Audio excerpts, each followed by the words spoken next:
He reached for his wife's face and felt only darkness. "It's dark," he said. She took his hand and whispered she'd take care of him. And from the back of the room, the maid saw the truth nobody else did. Yura's eyes held calculation. "Not grief, my loves. This is the kind of story I usually keep behind the door. I spent 18 years in a hotel where men like Kang Ji-won took the presidential suite, and I learned to read a face that lies while it smiles. Aigu. I know this story, every cold inch of it. He was the head of the Kang family. A serpent inked up his neck, a throne under his name. Then an ambush took his eyes, and the whole house started speaking for him. His mother whispered, his wife cooed. They all told him she still loved him. Only Serena Vale knew better. Black, beautiful, the head maid for 6 years, invisible in a mansion she ran with her own hands. She didn't pity him. "You lost your sight, sir. You didn't turn to glass." And the blind man almost smiled. But behind the marble, a wife was counting his shares, and a maid was starting to gather what nobody thought a servant could hold. What Serena found in that house, no one was supposed to find. Before starting the story, comment down below where you are watching from and what time it is there. If stories of karma, love, and hidden truths move you, leave a like, be sure to subscribe to the channel, and click join to become a member and help our channel.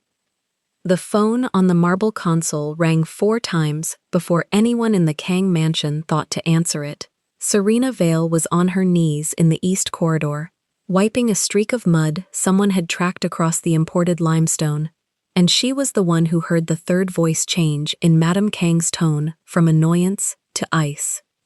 She didn't stop wiping. You learn that, after 6 years in a house like this, you keep your hands moving so nobody remembers you have ears. "Say that again," Madame Kang said into the phone. Her knuckles were white around the receiver. Serena set the cloth down.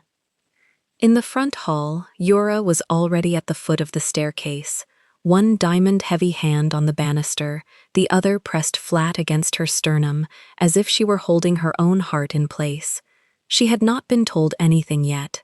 Serena watched her arrange her face anyway, the trembling lip, the widened eyes, a full second before the bad news could possibly have reached her. "There was an accident," Madame Kang said to the room, "on the coast road. Ji-won's car." Yura's knees folded with perfect grace onto the bottom step. The thing about Serena's job was that she saw everyone from below, from the floor, from the doorway, from the edge of the frame. People who are used to being served stop seeing the person serving them, and so they forget to perform. Serena had spent 6 years collecting the small, true things that fell out of people when they thought no one was looking. And what fell out of Han Yura, in the half-second before the grief arrived, was calculation. Quick, cold, a woman doing math. Then the crying started, and it was beautiful, and everyone believed it. Everyone except the maid on her knees with the dirty cloth. Serena had been the head housekeeper of the Kang estate for 6 years and invisible for all of them. That was the arrangement, and she had made her peace with it. A traditional family mansion ran on rules older than anyone living in it, and the first rule was that the help did not exist except when summoned. She wore the same thing every day, a charcoal dress with a stiff white collar, a white apron, flat black shoes that made no sound, and she kept her hair the way Madame Kang preferred it, pulled back into a low, neat bun, dark curls tamed and tucked, nothing loose, nothing soft, no jewelry, no color, nothing that might catch a guest's eye and remind them that a black woman lived in the servants' wing and ran their household better than they could. She was 31, she had honey-brown skin, and a face that strangers turned to look at twice, though no one in this house ever did. Her eyes were her trouble, dark, steady, the kind that noticed things a beat before the person doing them wanted to be noticed. More than one guest had felt those eyes and not known why their spines straightened. She managed 11 staff, 2 kitchens, a wine cellar, and the moods of 4 Kang adults. She knew which floorboard in the upstairs hall creaked, and how to avoid it. She knew that Madame Kang took her tea at exactly 4 and would send it back if it arrived at 4:02. She knew that Min-suk, the cousin, counted the bottles in the cellar when he thought he was alone, and that the count never quite matched what he poured. She knew the house better than the family that owned it. What she did not know, that gray afternoon, was who Kang Ji-won had been before the accident. She had served him coffee. She had pressed his suits. She had stood in doorways while he passed, and felt the room tilt toward him, the way rooms do toward certain men.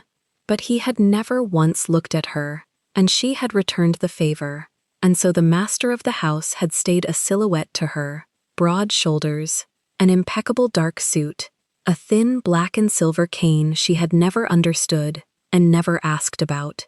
That was about to change. The whole arrangement was about to change. Serena just didn't have the shape of it yet. She knew only this: the car had been ambushed. Not crashed. Ambushed. The word traveled through the staff wing in whispers that night, passed hand to hand like something hot. 3 vehicles had boxed his sedan on the coast road. There had been gunfire. The driver was dead, and Ji-won, the man the city's underworld called the Serpent, after the black ink that climbed the left side of his neck, was alive, and in a hospital, and the family was not saying the rest. Serena heard the rest 4 days later, by accident, the way she heard most true things. She was carrying fresh linens past the small sitting room when the doctor's voice came through the door, low and careful, the voice professionals use when they are about to charge someone for bad news. "The trauma to the optic nerves is bilateral," he said. "I won't soften it for you. He is not going to see again." A long silence. Then Yura's voice, and it did not sound like the staircase. It sounded flat, practical. "You're certain, completely certain?" "I am. And there's no procedure, nothing experimental, no specialist abroad." "Mrs. Kang, I understand this is. I'm asking what's possible, that's all." Serena stood in the corridor with an armful of white sheets and understood that Yura was not asking whether her husband could be healed. She was asking whether it was final. The way you ask a contractor whether a wall is load-bearing, whether it can be removed. She moved on before the door could open, hands moving, always hands moving. In the kitchen she found the rest of it waiting, the way news of a great man's fall always finds the people who scrub his floors. 2 of the junior girls had their heads together over the sink. The cook had stopped pretending to stir. "They say he can't even dress himself," one girl whispered. "They say the cousin's already in the office," the cook said. 3 days now, sitting in the chair like he was measured for it. Serena set down her linens. "The accounts are Mr. Ji-won's." "Were," the cook said, not unkindly, and went back to her pot. That single word landed harder than it should have. Were. A man 11 days into a hospital bed, and the house had already moved his title into the past tense.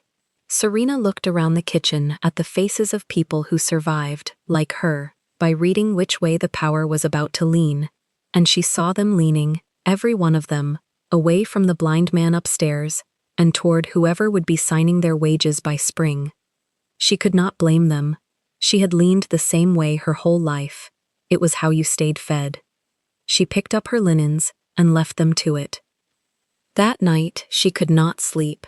She lay in her narrow bed in the servants' wing and thought about the math she had seen on Yura's face at the bottom of the stairs, and she thought about the flat voice through the door, and she thought, with the particular dread of someone who notices too much, that the man upstairs was about to come home to a house full of people who would smile at him while they measured him for a coffin he could not see. She told herself it was none of her business. She had told herself that for 6 years. It had always been true before. There was a reason Serena could not afford to make it her business, and the reason had a name, and the name was sitting in a manila folder under the loose floorboard beneath her bed. Her mother. A care facility 2 cities away. A bill that arrived on the 1st of every month with a number on it that did not care how invisible Serena had trained herself to be. The Kang wage was generous by the standards of any house that did not call its servants ghosts, and Serena sent nearly all of it where it needed to go, and kept enough to be exactly nothing. No savings, no cushion, no second door to walk through if the first one closed. That was the arithmetic of her own life, and she did it every night before sleep, the way other women said prayers. So many months covered, so many to go. One dismissal, one bad word from Madame Kang, one moment of forgetting her place, and the number on the folder would arrive with no one to answer it. She knew, lying there, exactly what a smart woman would do. A smart woman would keep her head down and her mouth shut and let the blind man drown in the kindness of his murderers, because a smart woman could not eat principle and could not pay a care facility with the truth. She turned over, she closed her eyes. She thought about the math on Yura's face and the flat voice through the door, and she could not make herself stop. They brought him home 11 days after the accident. The whole house assembled to receive him, which was itself a performance. The family did not assemble for anything except funerals and inheritances, and Serena noted, lining up with the staff against the far wall, that this had the flavor of both. Madame Kang stood at the center in dark high-collared silk, a jade brooch at her throat, her face arranged into dignity. Yura beside her, in a column of ivory cashmere, the diamond on her finger catching the chandelier, and there, half a step back, a cigarette of a man in a too shiny navy suit with a silk square in the pocket. Min Sok, the cousin, the one who counted bottles, his thin face doing a poor job of hiding that something pleasant was happening to him. The front doors opened. Kang Ji-won walked in on the arm of a nurse, and the room held its breath. He was still beautiful. That was the cruel part. 36, tall, clean-shaven, the angular jaw and high cheekbones unmarked, the black hair cut close and exact. He wore a charcoal suit with the collar open, the way he always had, so the serpent showed, the head of it resting just under his jaw, the body coiling down into his shirt. The cane was unfolded in his right hand now, and it tapped the floor ahead of him, once, twice, finding the world. Only his eyes had changed. They had gone soft and unfocused, aimed at nothing, looking past every face that looked at him. "Welcome home," Madame Kang said. Yura crossed the floor and took his free arm and pressed her cheek to his shoulder and let out a sound exactly the right size for an audience. "I've been so frightened," she whispered. "Every night. I haven't slept." Serena watched Yura slide the diamond ring on as she crossed, watched it go on her finger in the 3 steps between the staircase and her husband, a thing she had clearly taken off the moment he was gone. Ji-won stood very still inside all of it. He did not lean into his wife. He did not soften toward his mother. He turned his blind eyes slowly across the room, jaw set, like a man listening to a song, with one wrong note in it, and trying to find which instrument was lying. "Where's the staff?" he said. It was not a question, exactly. Madame Kang's mouth tightened. "They're here. There's no need to line them up." So they were lined up properly, and the family stepped back, and Ji-won walked the row with his cane and his nurse, stopping in front of each one. He could not see them, but he tilted his head toward each, listening, and asked each their name, and each said it, voices thin with the strangeness of a blind man examining them. He reached Serena last. "Name," he said. "Serena Vale, sir, head of household." He stopped. Something moved in his ruined face. Not recognition. He had never once looked at her, but the same listening he'd done at the door, sharpening. Her voice had a steadiness the others hadn't. No pity in it. No fear pretending to be reverence. He almost said something. Then his mother stepped in with tea and warmth, and the moment closed, and he was led upstairs, and the household exhaled, and Serena went back to work with her hands moving and her mind very, very loud. She passed the open study door an hour later and saw what she was not meant to see. Minsuk was behind the desk, Jiwon's desk. He had the wide leather chair tipped back, and his polished shoes crossed on the blotter, and he was turning a heavy fountain pen over and over in his fingers. Jiwon's pen, the silver one, the one the master signed with. On the desk before him lay a stack of documents, and Minsuk was not reading them. He was admiring them, the way a man admires a thing he has decided is already his. He saw her in the doorway and did not move his feet. "Something you need," he said, not a question, a test of how invisible she still knew herself to be. "No, sir, my apologies." Then, close the door. He smiled with half his face, the side without the scar through the eyebrow. "On your way out, there's a good girl." She closed the door. In the dark hall her jaw ached, and she made herself loosen it, and she filed the image away with all the other small true things. The heir's feet on the dead man's desk, before the dead man was even cold, before the dead man was even dead. Jinja, she thought. The word came to her in a language she rarely let herself think in anymore. Really, these people. The trouble started in earnest the next morning, and it started, as these things do, with breakfast. The family ate him alive with kindness. Serena served, so she saw all of it. She set the dishes down and stepped back to the wall and became furniture, and the Kangs forgot her, and they performed for the blind man at the head of the table a play in which everyone loved him and everyone was so terribly, tenderly sorry. "Let me cut that for you, darling," Yura said, taking his knife. "You don't have to trouble yourself with the accounts anymore," Madame Kang said. "Minsuk can carry it. You rest." Of course," Minsuk said, around a mouthful of egg, his gold watch flashing as he reached across his cousin's plate for the salt without asking. "Whatever you need, we're family." Jiwon sat with his hands flat on the table and said almost nothing and ate almost nothing, and Serena watched a man who had once made an entire city lower its voice be spoon-fed his own diminishment by people smiling into his sightless face. She felt something she had no business feeling. It was not pity. Pity was what the family was selling. This was closer to anger.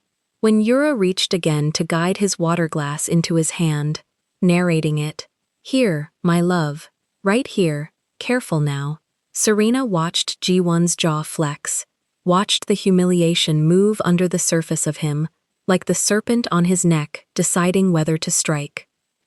He took the glass. He drank. He set it down a half-inch from the edge, and it teetered, and Yura gasped and lunged, and the family's faces all bloomed with the particular soft horror of people who have just been reminded that the king is now a cripple. Serena moved before she decided to. She crossed the floor, took the glass, set it where it belonged, and on her way back, quiet, even, pitched only for him, she said the thing. "3 fingers to your right, sir. The table ends there." The room stopped. She kept going, as if she'd reported the weather. "You haven't lost your mind. You've lost your sight. There's a difference. You're not made of glass." You could have heard a pin drop on the limestone. Yura's face went through 3 expressions in 2 seconds, none of them rehearsed. Madame Kang set down her chopsticks with a click that was its own sentence. Minsuk froze with the salt still in his hand. And Kang Ji-won, the blind boss of the Kang family, the man called the Serpent, turned his unfocused eyes toward the sound of the maid's retreating footsteps, and almost smiled. "What's your name again?" he said. She stopped at the wall. "Serena Vale, sir." "Serena Vale." He said it slowly, the way a man files a thing he intends to keep. "3 fingers to my right." Yes, sir. Good to know, he said, and reached out, and found the glass exactly where she'd said it would be, and drank from it without anyone's help, and the small, impossible victory of it changed the temperature of the entire room. Madame Kang's eyes found Serena and held. There was a warning in them. Know your place. But it was too late for that, and some part of Serena already knew it. She had stepped out of the wall. You cannot unstep. The order came that afternoon, as she'd expected. Madame Kang summoned her to the small sitting room, the same room where the doctor had delivered his verdict, and stood at the window with her back turned, jade brooch catching the gray light. You forget yourself, the old woman said. Yes, ma'am. My son is grieving. He doesn't need a servant making a spectacle. He needs the family around him, quiet, steady. Yes, ma'am. Madame Kang turned. Her small, severe eyes searched Serena's face for insolence, and found only the smooth, flat surface Serena had spent 6 years perfecting. You will not speak to him again unless he speaks to you first. You will not touch his things. You will not interfere. A pause. There are a great many girls who would be grateful for this position. I understand. Do you? Completely, ma'am. It satisfied her, or seemed to. Serena was dismissed, and she went back to her hands and her floors and her invisible life, and she told herself that she would obey, that this was not her family, and not her fight, and not her tragedy, that a woman with no money and no name and nowhere else to go did not pick a war inside the house of a man called the Serpent. She believed about half of it. That evening she carried his coffee up herself, though a junior could have done it. She told herself it was duty. She set it on the desk in his study and told him where it was. 8 inches from your right hand, sir, edge of the blotter. And he said nothing, but he found it. And as she turned to go, his voice came across the dark room, low and exact. The voice that had once made a city lower its own. They all talk to me like I'm dying, he said. You don't. Serena's hand was on the doorframe. You're not dying, sir, she said. Somebody in this house just wishes you were. She heard the cup stop halfway to his mouth. She did not wait to see what his face did with that. She let herself out and closed the door soft behind her, and stood for a moment in the dark hall, with her heart going hard, knowing she had just said a thing she could never take back, and that somewhere below her, in a house that smiled while it counted his bones, the math on Hanura's face was already moving on to its next number. The lawyers came on a Tuesday, 3 of them, in gray suits, carrying leather folders thick enough to break a man's hand. Serena let them in through the east door, because that was the door for people the family did not want neighbors to see arriving. She took their coats. She offered them water. She was invisible, the way she was always invisible, and that was precisely how she learned things. Yura received them in the morning room, the one with the long table and the window that looked out on the dead winter garden. She wore ivory. She always wore ivory when she wanted to look soft. Serena set the tray down at the corner, poured 3 glasses, and moved toward the door slow enough to hear the first sentence. The question, the oldest lawyer said, is one of capacity. Serena's hand did not slow on the door handle, but her ear did. Diminished capacity, Yura said. She said the words the way other women said a recipe. He's blind. He can't sign what he can't read. He can't review what he can't see. There are protections, the lawyer said. Conservatorship, a medical declaration, with your statement and his mother's, and a sympathetic physician. Madame Kang will sign anything I put in front of her, Yura said.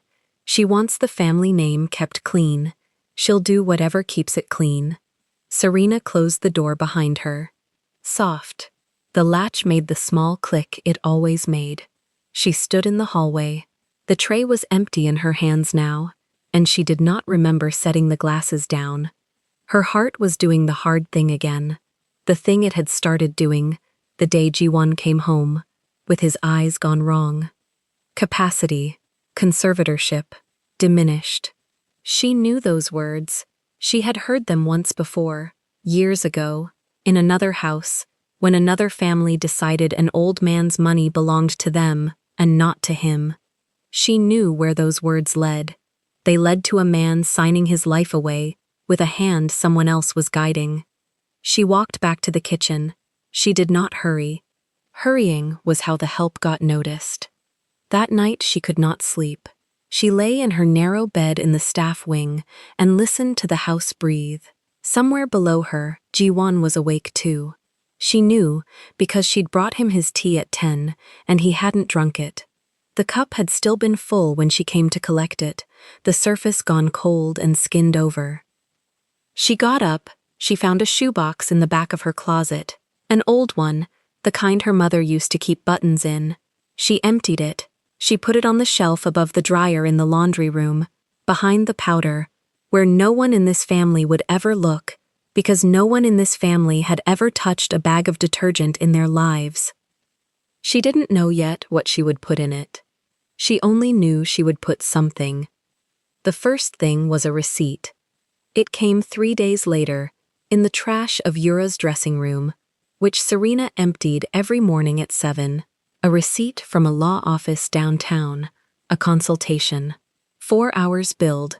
Serena flattened it against her thigh, read the date, read the amount, and slid it into the waistband of her apron. The box on the laundry shelf had its first occupant by 8. The second thing was harder to keep. It was a phone call. Serena was polishing the brass on the second-floor banister when Yura passed her, phone to her ear, not seeing her, the way she never saw her. Yura's voice was low and pleased. "He doesn't suspect a thing," Yura said. "He sits in that chair all day. He thinks the world stopped because his eyes did." A pause.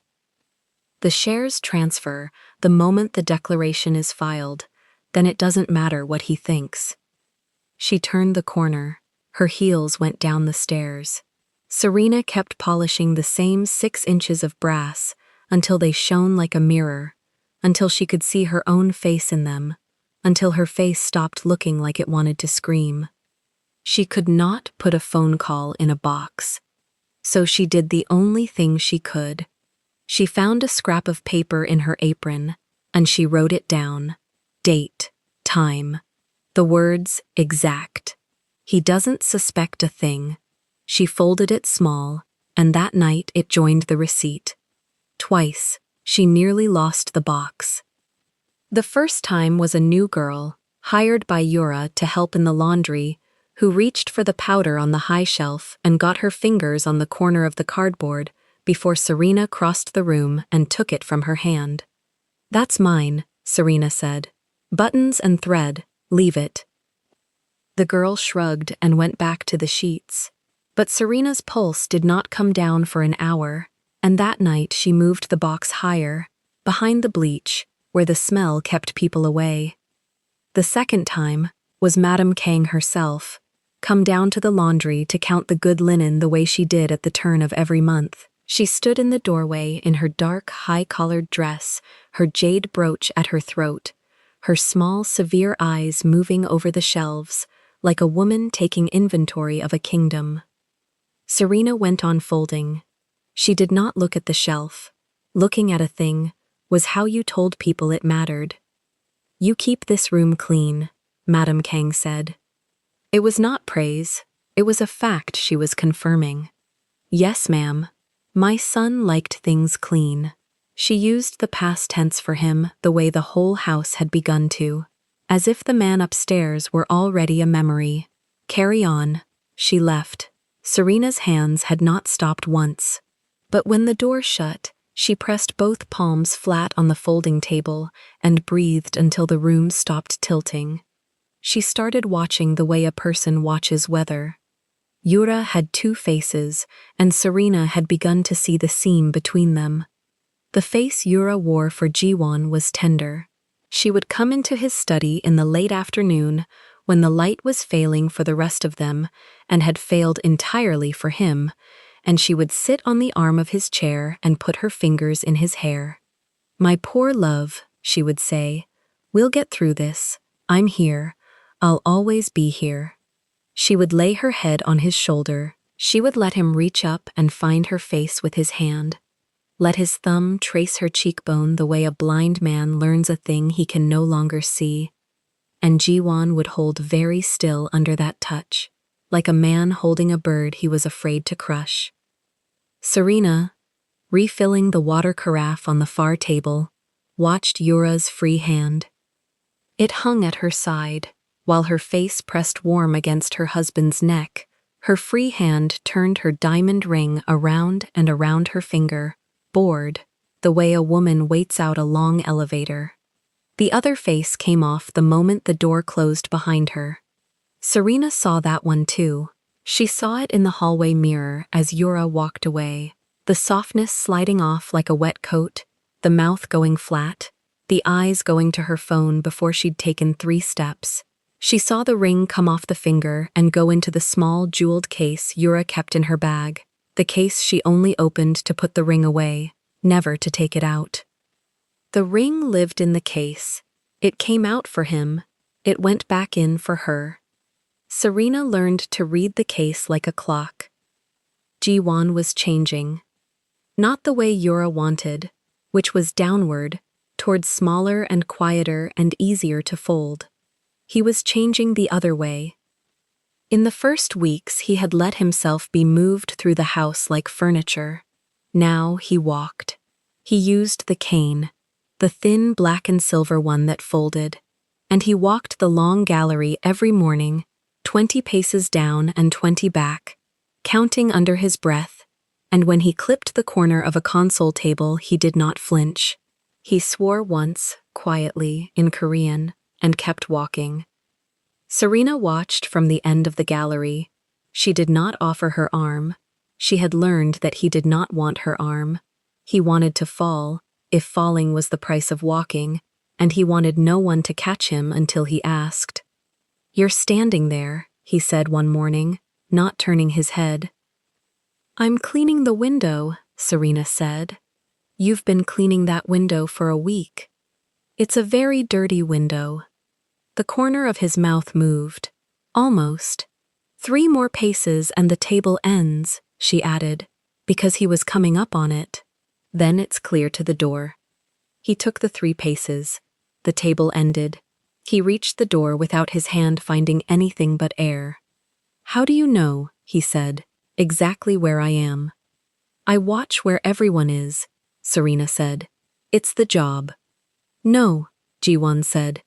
"The others watch where I am so they can decide what to do about me. You watch so I don't hit the table." He found the doorframe with 2 fingers. "It's not the same thing." Serena said nothing. She had not expected him to know the difference. Most people did not. "What's your name?" he said. "Serena Vale, sir." 6 years, he said. "You've been in this house 6 years and I'm asking your name today. You had no reason to know it before." "And now?" "Now," Serena said. "You can't see the uniform, so you have to know the woman." He stood in the doorway a long moment, then he nodded, once, the way men nod when something lands true, and he went through to his study, and Serena watched his back until the door closed, and then she let out the breath she'd been holding. It became a thing between them, after that. Small, unspoken. She started leaving his coffee cup in the same spot every morning, the handle turned the same way, so his hand found it without searching. She moved the chairs back to their marks after the others had shoved them around. When she set his plate down, she told him the food by the clock. Rice at 6, fish at 9, the soup's at 12 and it's hot. Flat, like a report, never like pity. The first time she did it, he was still a moment. Then he picked up his spoon and went straight to 12 without groping for it. "Who taught you that?" he said. "Nobody. I watched you spill enough soup to figure it out." He almost laughed. She heard the start of it, the breath, before he caught it and put it away. He had not laughed since the accident. She understood that he was not ready to be a man who laughed yet. She let it go. The family did the opposite. The family talked about him as if he were a chair in the room. Yura cut his meat without asking. Minsuk, on his dinner visits, would lean across the table and wave a hand in front of Jiwon's face and grin at whoever was watching. Madame Kang spoke of his future in the third person while he sat 3 feet away. Jiwon said nothing to any of them. He sat and he listened, and Serena, pouring water at the sideboard, watched his jaw and understood that the man was not absent. He was taking notes. The box was getting heavier. A second receipt. A printout she found in the recycling. Half a page, the top torn off, but the bottom intact. A draft declaration. The undersigned attests that Kang Ji-won is incapable of managing his own affairs. No signature yet. The space where Madame Kang's name would go sat empty and waiting. A name. Minsuk. It came up in another of Yura's phone calls, and this time the name did something to the cold in Serena's chest. She knew that name. Kang Minsuk, the cousin, the one who came to dinner in his shining blue suits and his gold watch, and laughed too loud at his own jokes, and looked at Jiwon, even before the accident, the way a man looks at a chair he intends to sit in. Minsuk agrees the timing is right, Yura said into the phone. He's been ready for years. He just needed a reason. Serena wrote it down. Date, time, the words. She was no longer telling herself she didn't know what the box was for. She caught them together on a Thursday. The garden was waking up by then. Not quite, but the first green pushing through the dark beds, the gardener's men out in the cold cutting back the dead. Serena was hanging the wash in the drying yard behind the hedge, because Madame Kang did not believe in dryers for the good linen, when she heard the voices on the other side of the green wall. She knew Yura's. The other one she placed in 2 words, Minsuk. She did not move. The wet sheet hung from her hands, half-pinned. She let it hang. Too slow, Minsuk was saying. Every week we wait, he gets stronger. Have you seen him? He walks the gallery now. He fired the day nurse. He fired the nurse because the nurse was mine, Yura said. He's not stupid, Minsuk. He was never stupid. That's the problem with all of you. You think blind means stupid. Then we move faster. We move when his mother signs, not before. And if she won't? A silence. Serena pressed her palm flat against the wet sheet. She'll sign, Yura said. She'll sign the day I tell her the alternative is the family name in every paper in Seoul. She built her whole life on that name. She'll trade her son for it. She already half has. Minsuk laughed, low. You're a cold woman, Yura. I'm a thorough one. A pause. When it's done, you run the company in name. The shares come to me. We split what comes off the top. You keep your hands clean of the legal side, and I keep my hands clean of the rest. And Jiwon. Jiwon what? Jiwon gets a quiet life in a quiet house, Yura said, with someone to read to him. Far from here, he'll be grateful, eventually. Blind men learn to be grateful for small kindnesses. Serena's jaw was tight enough to ache. She finished pinning the sheet. Her hands did not shake. That surprised her later, when she thought about it, that her hands had not shaken at all. There's the maid, Minsuk said suddenly. Serena went still. What maid? The black one. The head one. She's always somewhere when he is. Bringing his tea, walking him places. I don't like it. He talks to her. She's furniture, Yura said. He talks to furniture now. It's all he has. Don't waste worry on the help, Minsuk. The help see nothing and say less. It's why we keep them. Their voices moved off toward the conservatory. Serena stood alone in the drying yard with the cold sheets snapping around her, and the words "she's furniture" settling into her like a stone dropped down a well. She thought about leaving. Standing there in the cold, she let herself think it, the whole thing, all the way through. She could pack the one suitcase. She could be gone by morning. 6 years of wages saved, a sister in another city, a door that closed behind her, and a house full of vipers she would never have to see eat a man alive. It would be easy. It would be safe. It was what furniture would do. Furniture did not stay in a burning house out of loyalty to the man tied to the chair. Then she thought of Jiwon, counting paces down the gallery, swearing at the table and walking on. A man learning to move through the dark on his own 2 feet, while 3 people upstairs counted the days until they could fold him into a box of their own. She did not pack the suitcase. She picked up the empty basket. She walked back to the house. She went down to the laundry, and she took the box off the shelf, and she added 1 more folded scrap of paper to it. The longest yet, every word she could remember. The split, the shares, the threat against Madame Kang, the quiet house far from here. Then she put the box back behind the powder, and she stood there with her hand on the shelf. And for the first time since the accident she let herself be afraid. Not of them, of what she was going to have to do. Because she could not unhear it now. And a woman who knew this much was a woman who had already chosen a side, whether she'd meant to or not. He sent for her that evening. It was late. The house had gone to its night sounds. Serena was turning down the beds on the 2nd floor when one of the night staff found her. Jiwon wanted her in the study. Not anyone. Her. She smoothed her apron. She went down. The study was dark, of course. He kept it dark now. Light was nothing to him, and he had stopped pretending it was for anyone else's comfort. A single lamp burned low in the corner, enough for her to find him by. He sat in the chair by the cold fireplace, the cane across his knees, his head turned slightly, the way he turned it now toward sound instead of sight. "Close the door," he said. She closed it. "Come here, where I can hear you." She crossed the room and stopped a few feet from his chair. He turned his face up toward her. His eyes, dark and gone soft at the focus, moved across the space where she stood without ever quite landing. "You were in the garden today," he said. Serena's heart climbed into her throat. She kept her voice level. "I hang the wash in the drying yard, sir, by the hedge." "By the hedge," he repeated, "where my wife walks with my cousin." The room was very quiet. The lamp ticked as it warmed. "I hear things now," Jiwon said. "Did you know that? It's the one thing they don't account for.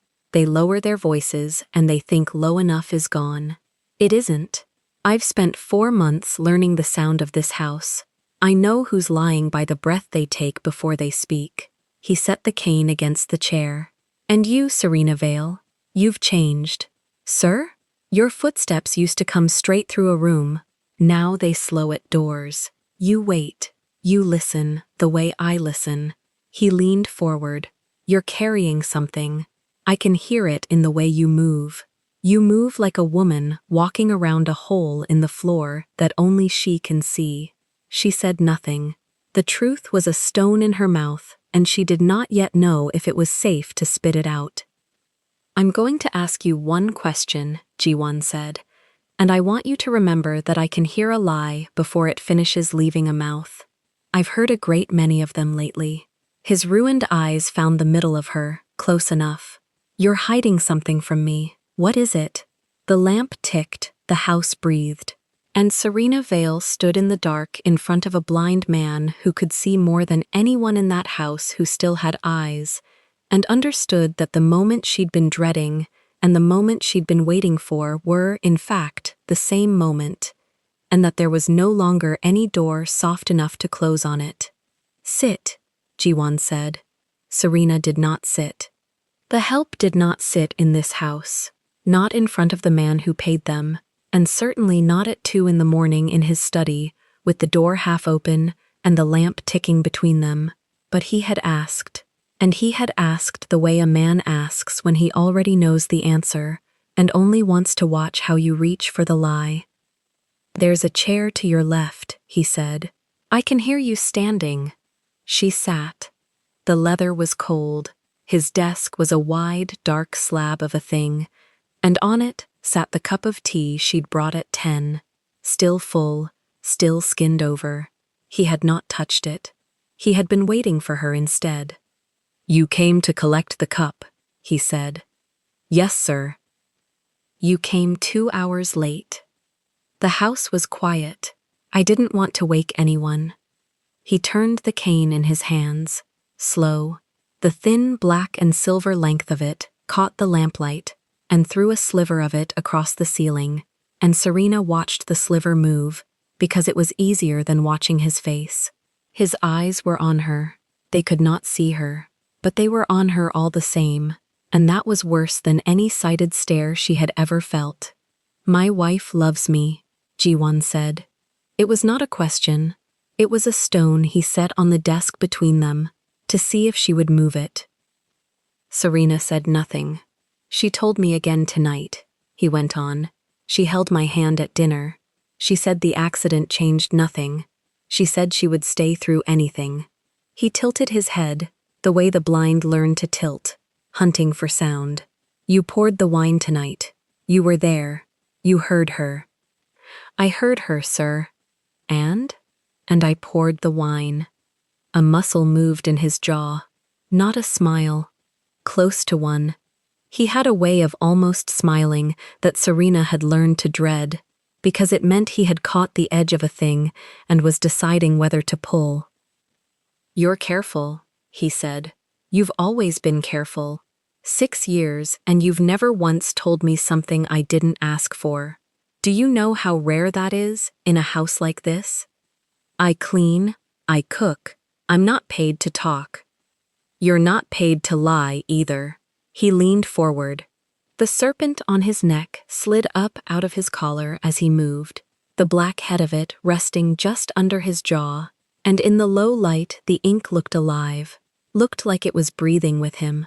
"So I'll ask you a question, and you'll do me the courtesy of not insulting me with a careful answer. Does my wife love me?" The lamp ticked. Serena thought of the laundry room, the shoebox on the shelf above the dryer, the things in it now that had not been in it a month ago, the parking stub from the hotel where Yura met Min-seok, lifted from a coat pocket, the torn corner of a legal letter she'd pulled from the morning room wastebasket and smoothed flat under the iron, the voice she'd memorized through a closed door, asking lawyers how fast a blind man could be declared unfit.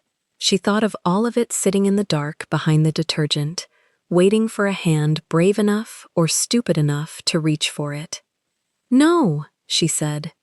The word came out smaller than she meant it to, and steadier. Ji-won did not move.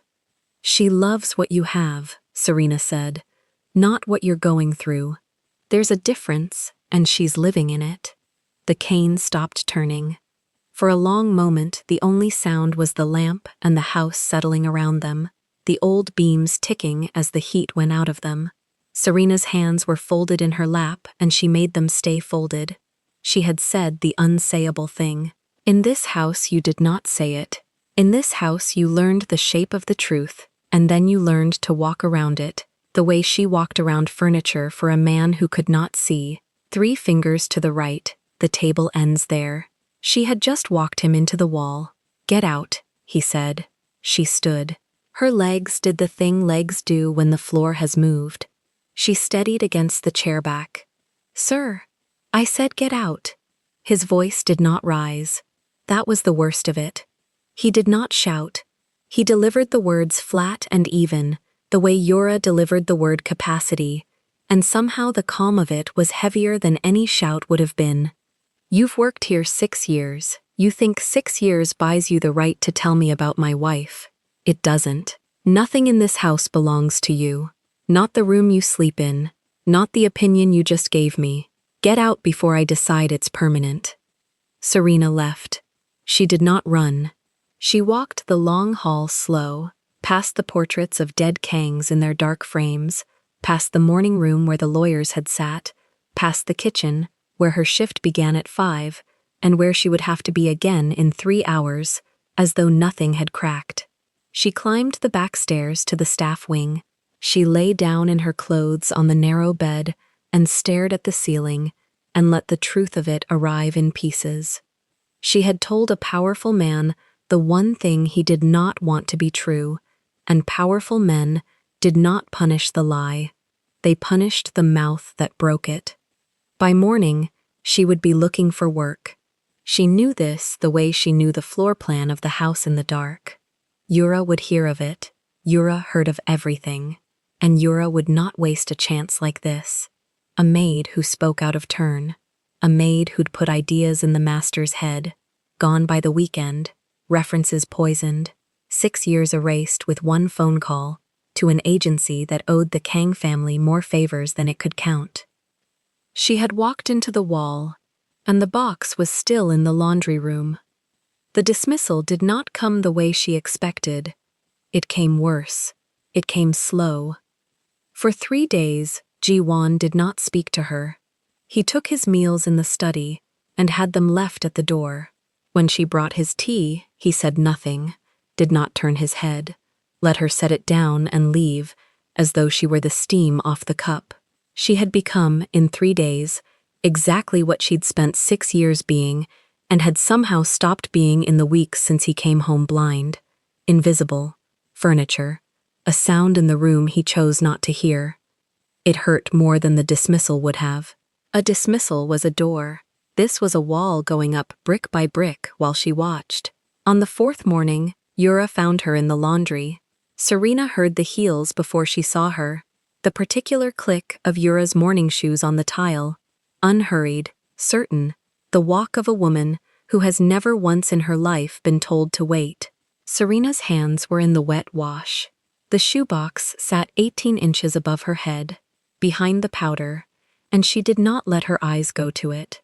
She had trained herself not to, but her whole body knew where it was, the way a tongue knows the broken tooth. "You spoke to my husband," Yura said. Not a question either. They were a matched set that way, the two of them, husband and wife, both of them stating instead of asking, both of them setting stones on the table to watch you move them. "I bring him his tea, ma'am." "You told him something about me." "I wouldn't know what to tell him about you, ma'am. I clean the house. I don't sit at the table."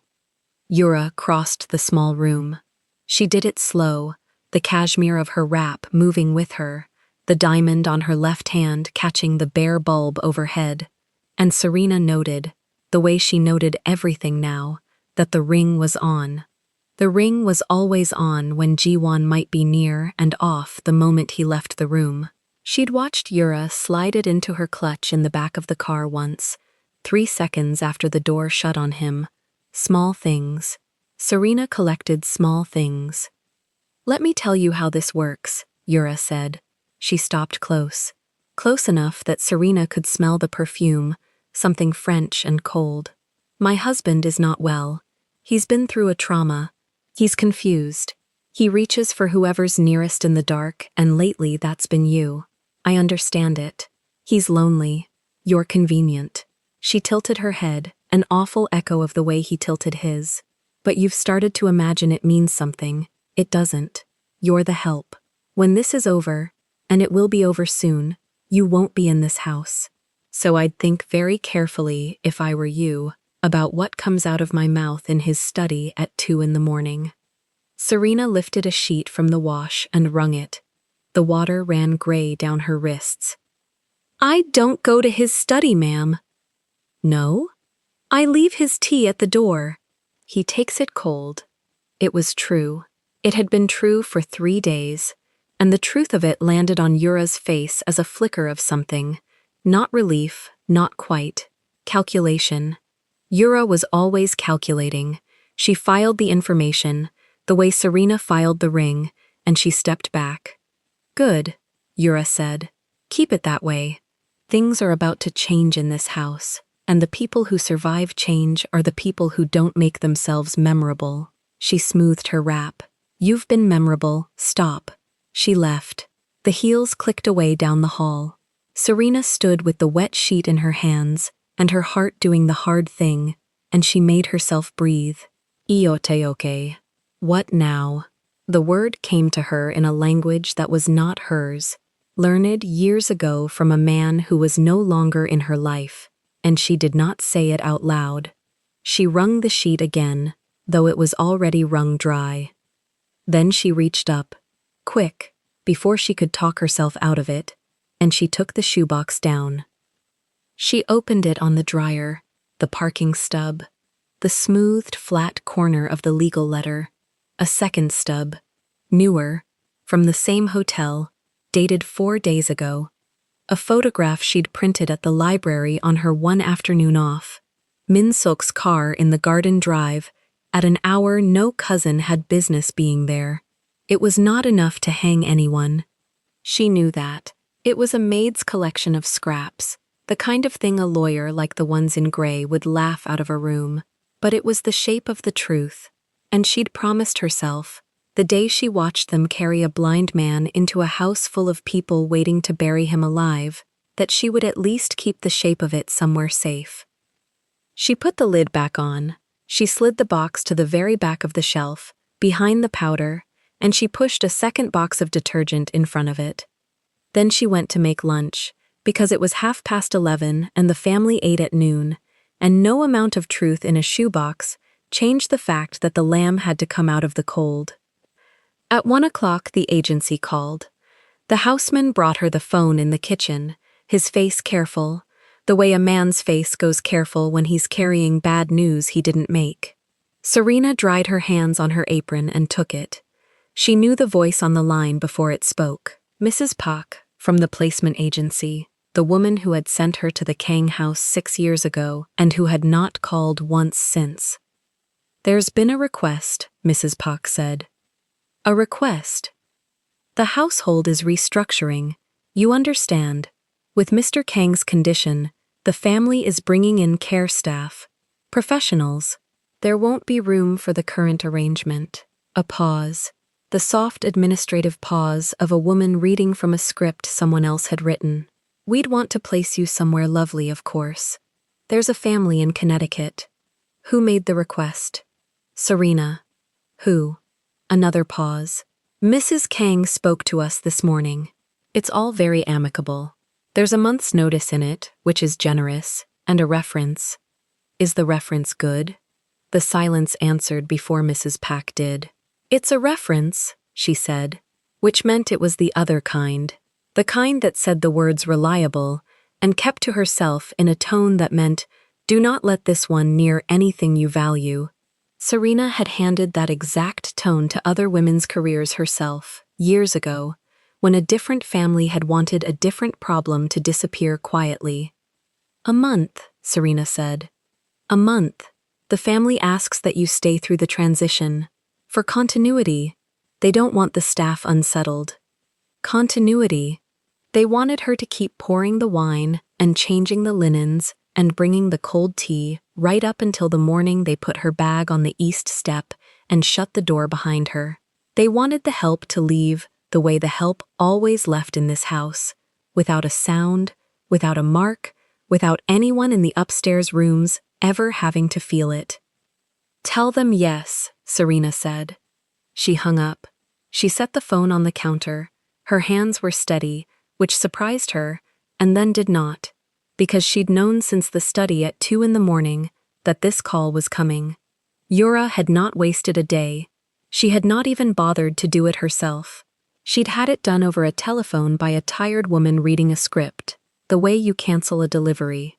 A month, 30 days, and then the East Step, and then a family in Connecticut who would never know the woman pouring their coffee had once stood in a billionaire's study and told him the truth no one else would.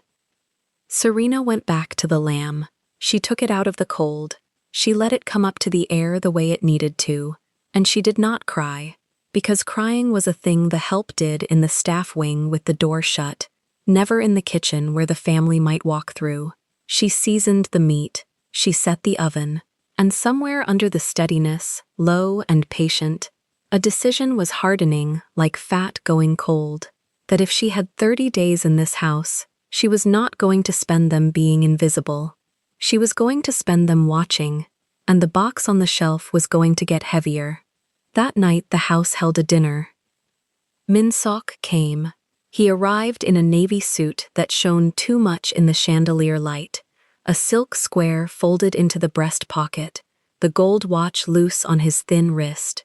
He kissed his cousin's wife on both cheeks in the foyer, and Serena, taking his coat, watched the kiss land a half-second too long on the second cheek. She hung the coat. She said nothing. She had become very good at saying nothing while her eyes did the work. Madame Kang presided at the head of the table, in dark, high-necked silk, the jade brooch at her throat, her face arranged into the dignity she wore like armor. She had built this dinner. Serena understood that much. A family dinner, warm and ordinary, so that everyone could agree out loud that the family was warm and ordinary, that nothing was wrong, that the master of the house was simply resting, and the wife was simply devoted, and the cousin was simply visiting. Ji-won was brought down for it. He came on the arm of a houseman, his cane folded and useless in his other hand, his suit immaculate, his collar open, the serpent climbing his throat. They sat him at the foot of the table, far from his mother, far from the talk. They sat him where a man is put when the family wants to be able to say he was present. Serena served. She moved around the table the way she always moved, soft-footed, refilling, clearing, a pair of hands the family had long ago stopped seeing. And she watched. She watched Yura touch Ji-won's wrist, for exactly as long as Madame Kang was looking, and not 1 second longer. She watched Min-suk and Yura pass a glance across the lamb like two card players confirming a count. She watched Madame Kang lift her chin and say, to no one and to everyone, "It's so good to have the family together, whole, whole." The word sat in the room. "To family," Min-suk said, and raised his glass. "To family," they answered. Ji-won lifted his glass too. He had to find the table edge first, 2 fingers feeling for it, and Serena saw Min-suk watch him do it, saw the small, satisfied thing move behind the cousin's eyes, the pleasure of a man watching another man reach for the world and miss. Min-suk drank to family and meant the opposite, and everyone at the table drank with him, and Madame Kang smiled because the family looked whole, and Serena stood against the wall with the wine bottle and her face like a closed door. She refilled Ji-won's glass last. She leaned in to pour, and as she poured, she did the thing she had decided, somewhere in the laundry room that afternoon, that she would do. She set 2 fingers very lightly on the back of his chair, the way she'd once told him 3 fingers to the right. The table ends there. A small pressure. A signal that meant nothing to anyone watching, and everything to a man who lived now by touch. "I'm still here," the 2 fingers said. "You haven't lost me. You sent me away and I'm still here." Ji-won went very still. He did not turn his head. He did not speak. But his hand, the one not holding the glass, moved a fraction across the white cloth, toward her, toward where she stood, and then stopped, and lay flat, and Serena understood it for what it was. A man in the dark, reaching and catching himself before the others could see him reach. She finished pouring and stepped back to the wall. The dinner went on. The family said whole and together and devoted. The jade brooch caught the light. The diamond came off Yura's hand under the table when Madame Kang turned to speak to Min-suk, and went back on when she turned back. Serena watched it all from the wall, invisible, the box safe behind the detergent. 3 days of silence between her and the only man in the house who might believe her. And she thought, they will have him sign by spring. She did not know it for a fact, but she knew the shape of it.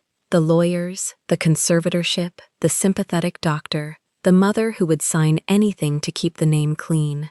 She knew where the words led because she had heard them lead there before, in another house, with another old man, and she had been too young and too frightened then to do anything but watch. She was not too young now, and she had stopped being frightened somewhere around the 2nd cup of cold tea. After the family went up, she cleared the table alone. She stacked the plates and carried the glasses 2 at a time and wiped the long cloth down, and when she reached the foot of the table, where they'd sat the blind man so the family could call itself whole, she found something under the rim of his plate. A napkin, folded once, and inside it, pressed flat, a small square of paper torn from the corner of a place card. There were 4 words on it, in a hand that wandered off the line because the man who wrote it could not see where the line was. Bring the tea hot. Serena stood at the foot of the empty table and read the 4 words 3 times. It was not a forgiveness, it was not an apology, it was smaller than both and somehow larger. It was a door, set quietly back into a wall she'd thought had gone solid. Bring the tea hot, come back to the study, come back at the hour we don't speak of, come back and finish the sentence I threw you out for starting.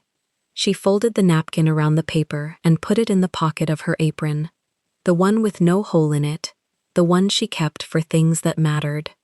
The lamps were going out across the house, room by room, as the staff moved through. Above her the family slept, or pretended to, each of them certain they understood the board they were playing on. Yura, who thought the maid was furniture, Minsok, who thought the cousin was finished, Madame Kang, who thought the name could be kept clean if everyone simply agreed to look away. And in the study, a blind man was waiting for his tea to come hot. Serena went to the kitchen and put the kettle on. She stood over it while the water climbed toward the boil, her face lit blue by the gas ring, the 4 words folded in her apron, and the shoebox behind the detergent, and 6 years of being invisible, finally about to be worth something. She had been thrown against the wall and she had not broken on it, and the man who threw her there had, in the dark where no one could see his hand move, reached for her across a table full of people waiting for him to die. The kettle began to sing. She brought the tea hot. She carried it on the small lacquer tray, the way she had carried it 10,000 times, and she set it down on the desk at the exact spot his hand always went, and she did not say a word. Jiwon was sitting where she'd left him. The lamp behind him was off. He liked the dark now. The dark was the only room in the house where everyone was as blind as he was. "Sit," he said. There was no chair on her side of the desk. There had never been a chair on her side of the desk. She looked at the floor, then at the leather armchair against the wall, and she carried it over and set it down and sat in it. The chair was for guests, for lawyers, for men who came to be afraid of him. She had dusted it for 6 years and never once touched it with anything but a cloth. "You think I didn't know," he said. "I think you wanted to." That's a careful answer. "I'm a careful person." He almost smiled. She watched the corner of his mouth move and then go still, the way a thing moves underwater and you're not sure you saw it. "Pour," he said. She poured. 2 cups. She had only ever poured 1. She slid his across the wood until the rim touched his fingertips, and she kept the other, and the steam came up off both of them into the cold air of the study, like 2 small breaths. "The accident," Jiwon said. "You were the one who found me on the floor that first morning, when I came home from the hospital." "Yes." The others came in 2s and 3s. My mother, Yura, the doctors. They stood in the doorway, and they said my name like it was a question. He turned the cup a quarter turn with 2 fingers. "You walked straight to the bookcase and you said, 3 steps left of the window, sir. The edge of the rug starts here." You didn't say you were sorry. You gave me a map. You didn't need pity. You needed the room. No. He set the cup down. I needed to know who in this house would still tell me the truth when telling me a lie was easier and safer and paid better. She went still. "I have been blind for 11 months, he said, and I have spent 11 months learning a thing no man with eyes ever learns. When you can't see a face, you hear everything the face was hiding. A pause before a yes. The breath someone takes when they're choosing which version of a thing to tell you. The way my wife's voice goes soft and slow when she's lying, and forgets that softness has a sound. You knew, Serena said. I suspected. Suspicion is cheap. I needed proof I could hold, and I needed it from someone whose hands I could trust to hold it for me. A blind man cannot gather his own evidence. He can only listen and remember and wait for the right person to walk into the room and pour 2 cups instead of 1. She understood it then, all of it, the way he had snapped at her and dismissed her and called her back, the tests she'd thought were cruelty. He had been reaching in the dark again and again for a hand that wouldn't flinch and wouldn't sell what it touched. He had thrown her against the wall to see whether she'd come back. He had thrown everyone against the wall. She was the only one who came back carrying something other than her own advantage. I'm going to ask you a question, G1 said, and I will know if you lie, not because I'm clever, because I've been listening to you for 11 months, and you are the one voice in this house I've never once heard bend. Ask. Is my wife planning to take everything I have? The kettle's heat had left the cup. The tea had gone the temperature of a held thing. Serena looked at the man across the desk, the snake tattoo climbing the left side of his neck, the eyes that no longer found her but pointed, somehow, at the exact center of her face anyway, and she did the thing she had been hired 6 years ago never to do. She told him. Yes? He didn't move. She met with 3 lawyers in the East drawing room. I heard the word incapacity.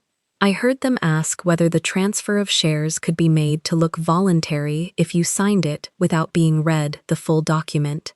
Serena's voice did not rise.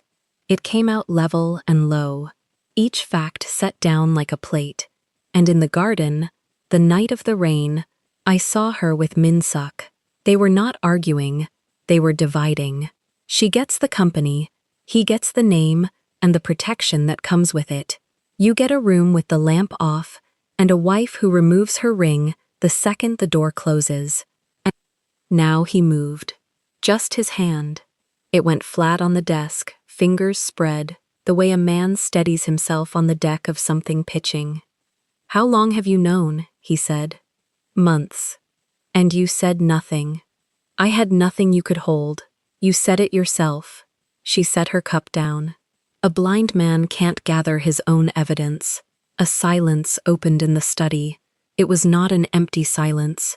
It was the kind that has weight, that presses, that means a man is rebuilding the entire architecture of his life behind a face that has gone perfectly calm. You've been gathering it, he said. Not a question. Yes? Where? She stood. Come with me. He found his cane against the desk. He didn't take her arm. He walked the way he'd taught himself to walk, the cane sweeping a quiet arc, counting the house by memory, and she walked beside him at the pace he set, and did not once reach to steer him, down the back stair, past the kitchen, dark now, the kettle cooling on the dead ring, to the laundry, where the air smelled of starch and warm cotton, and the machines sat hulking in the dark.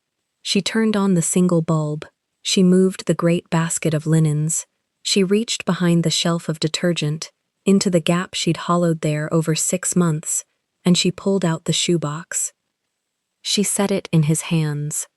I can't show you, she said, so I'll tell you what's in it, and you'll know I'm not lying, because you've been listening to me for 11 months.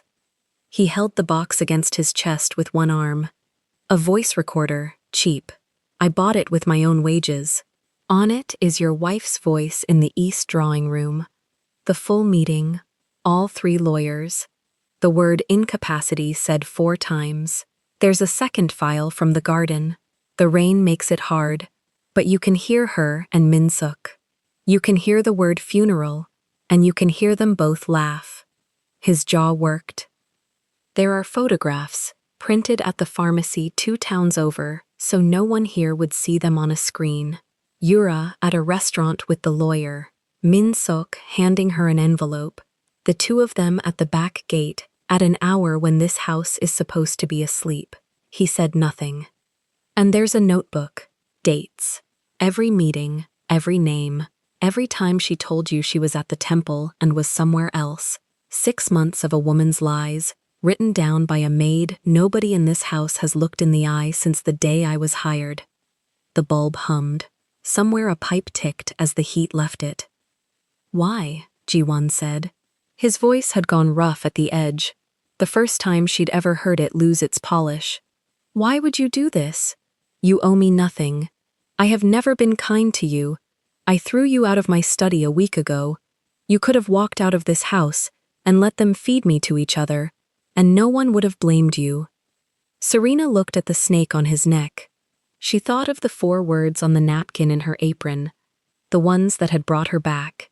She thought of 6 years of being furniture, and what it does to a person, to see everything and be allowed to say nothing. Because I know what it is to be in the dark, she said, and have everyone around you pretend it's daylight. I won't do that to a person. I don't abandon people in the dark. For a long moment, the blind man stood in the laundry holding a shoebox full of his wife's ruin against his chest, and his face did the thing she had been waiting 11 months to see it do without quite knowing she was waiting. It broke. Not into grief, into something cleaner and more terrible than grief, into resolve. Friday, he said. There's a family meeting Friday, the quarterly. My mother insists on them. Everyone will be there. Yura, Min-sok, the board members loyal to my cousin, the lawyers. He lifted his blind face toward the bulb as if he could feel its warmth. Bring the box, charge the recorder, and Serena. Yes. Wear the good uniform. You're going to be standing at the front of the room. The meeting was in the long dining hall, the one with the lacquered table that seated 20 and a chandelier that Yura had chosen herself. They came in their best, Yura in wine-colored silk, the diamond ring back on her finger for the occasion, the cashmere stole across her shoulders, Min-sok in a navy suit that shone, the gold watch, the silk handkerchief, the small scar through his eyebrow lifting as he smiled at men he intended to own by spring. Madame Kang at the head's right hand, jade brooch, pearl earrings, her face arranged into the dignity she wore like armor over a lie. And Ji-won, at the head of the table, in charcoal and a white shirt open at the collar so the snake showed, his cane laid across his knees, his dead eyes pointed at the middle distance. Serena stood against the wall by the door, in the good uniform, the gray dress with the stiff white collar, the apron without a hole in the pocket. The shoebox was on the side table beside her, under a folded cloth. Nobody looked at her. Nobody ever looked at her. That had always been her great disadvantage. Today it was the whole trap. Min-sok opened. He had papers. He spoke of stability, of the unfortunate reality of his cousin's condition, of the duty they all bore to protect the family's holdings during a difficult season. He used the word incapacity like it was a kindness. Yura watched her husband's face the entire time with an expression of perfect, practiced sorrow. The documents only require a signature, Min-sok said. We've made them simple, out of respect. Out of respect, Ji-won repeated. Cousin, Serena. Ji-won did not raise his voice. He never raised his voice. Play it. She crossed to the side table. She lifted the cloth. She pressed the button. And Yura's voice filled the long dining hall. It came out of the small cheap speaker, thin and clear and unmistakable, her own voice in her own drawing room, saying the word incapacity, asking the lawyer whether the transfer could be made to look voluntary, asking how quickly it could be done if her husband were to, and here the recording let the sentence hang exactly as she had let it hang, if her husband were to decline further. The silk drained of its color, or Yura did. She came half out of her chair. That's, where did you? Sit down, Ji-won said. Serena pressed the button again. The garden now, the rain, and under the rain, 2 voices, a man and a woman, and the word funeral, and the laugh, both of them, the laugh that Yura had thought the rain would swallow. Min-sok was on his feet. This is a forgery. This is the maid. She's nothing. She's staff. You can't possibly. The doors at both ends of the long hall closed. They didn't slam. They closed the way expensive doors close, with a soft, heavy sound, and the click of the bolts came after. 2 of them, and then the men who had closed them stood with their backs against the wood. Ji-won's men. The ones who had been his before the accident and had stayed his through it. The ones who had been waiting in the dark of this house for 11 months for their boss to stop pretending he was finished. "Sit down, cousin," Ji-won said. Min-sok sat. Ji-won rose. He found the table edge with his fingers and he walked the length of it, slow, the cane sweeping, every face following him, and not one of them able to meet the eyes that couldn't meet theirs. He stopped behind his wife's chair. He set one hand on the back of it, near her bare shoulder, and Yura went rigid under the nearness of it. "You took the ring off the night I came home," he said, quiet, just for her, though the whole room heard, because the whole room had stopped breathing. "I heard it, the little sound it makes on the glass dish by the door. You put it back on this morning, because there was an audience." His thumb moved, just once, along the cashmere of her stole. "I'm blind, Yura. I'm not deaf. And I'm not dead. You should have made sure of the second thing before you planned the funeral. Ji-won, you thought the dark made me weak." He straightened. He lifted his face to the room, to the board members, to his cousin, to his mother who had known and said nothing, who had chosen the clean name over her own son's eyes. "Let me say it once so no one in this room ever forgets it. I lost my sight." He let it sit. "I did not lose my throne. Nobody moved. The shares stay with me. The proxy my cousin drafted is void.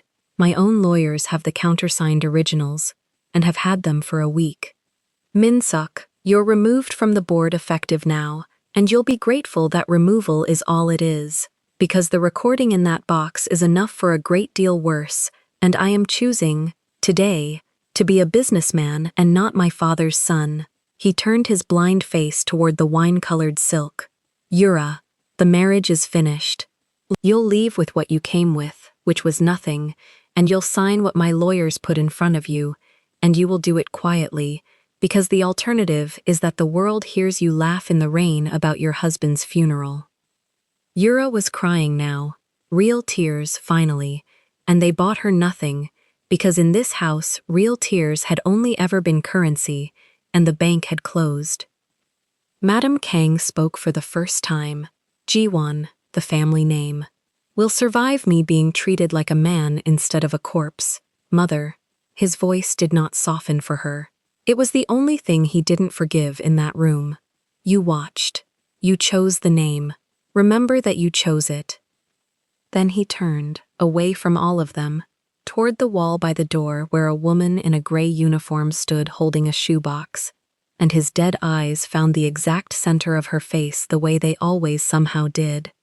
"Serena Vale," he said, and now his voice carried, formal, for the record, for the room, 6 years in this house. Invisible to every person at this table, which is precisely why she saw everything. As of today, she holds a new position, head of internal trust. She answers to me and to no one else. Every account, every contract, every person who comes through my door passes her first. He paused. She is the only one in this house who never lied to a blind man. I'd be a fool to put my eyes anywhere else. No one applauded. This was not a room that applauded, but the board members, the men who counted everything, turned in their chairs and looked at her, really looked, for the first time, and recalculated, the way men like that always do, exactly where the power in the room now stood. It stood by the door, in a maid's uniform, holding a shoebox. Spring came late that year, the way it does in the north, and when it came the garden filled in all at once, green over the gravel paths, the magnolia by the east wall opening its heavy white cups. Ji-won walked there in the mornings now. He had learned the garden the way he'd learned the house, by count and by memory, but he walked it slower out here because he liked to, not because he had to. Serena walked beside him. She no longer wore the gray dress. She wore her own clothes. Simple still, dark still, but hers. The coke was the same. Some things she kept. She read him the figures as they walked. The accounts she'd cleaned out. The contracts she'd flagged. The 2 more people inside the house who'd thought a blind man wouldn't notice, and had been quietly, finally, shown the gate. He listened the way he listened to everything, taking in the pauses, trusting the one voice that never bent. At the far end of the garden, there was a stone bench. They sat. He turned his face up to the sun he could feel but not see, and for a while neither of them said anything, and the not saying was easy now, the way it is, between 2 people who have stopped needing to fill the dark. They still stand up, he said. What? When you enter a room, the staff, the board, I can hear it, the chairs. A corner of his mouth moved, underwater, almost gone. They never did that for me before the accident, you know. They feared me. They didn't stand. They stand for you. No, my. He stopped. He had almost reached for an old word, a soft one, and let it go. No, they stand when you enter. I hear 2 sets of chairs, mine, out of habit, yours, out of something they haven't got a name for yet. Serena looked across the garden, at the white magnolia, at the house behind it where for 6 years she had been furniture and was furniture no longer. Let them find the name, she said. The blind man laughed. A real one, low, the rust worn off it now. He found her hand on the bench between them, the way a man finds the edge of a table, by knowing exactly where it has always been. He didn't hold it. He just laid 2 fingers against the back of it, light, the smallest map a person can give another person. Here, the fingers said, this is where the edge is. This is where I know the world begins. She turned her hand over, under his, and let the morning be quiet, and somewhere behind them in the great house, a door opened and a chair scraped back as someone rose, without being told, for the woman who had refused to leave a man alone in the dark. If this story moved you, stop for a moment and reflect. Have you ever been the invisible one in a room, the one who saw the truth before anyone else, and feared no one would believe a person like you? Tell me, my loves, would you have stayed in that dark house to protect a man everyone else was robbing? Mark my words. Loyalty proven in the dark is the only kind that counts. Tell us your experiences and feelings in the comments. We read them all. And if you believe in stories about loyalty, dignity, and hidden truth, leave a like, be sure to subscribe to the channel, and click join to become a part of our community and help the channel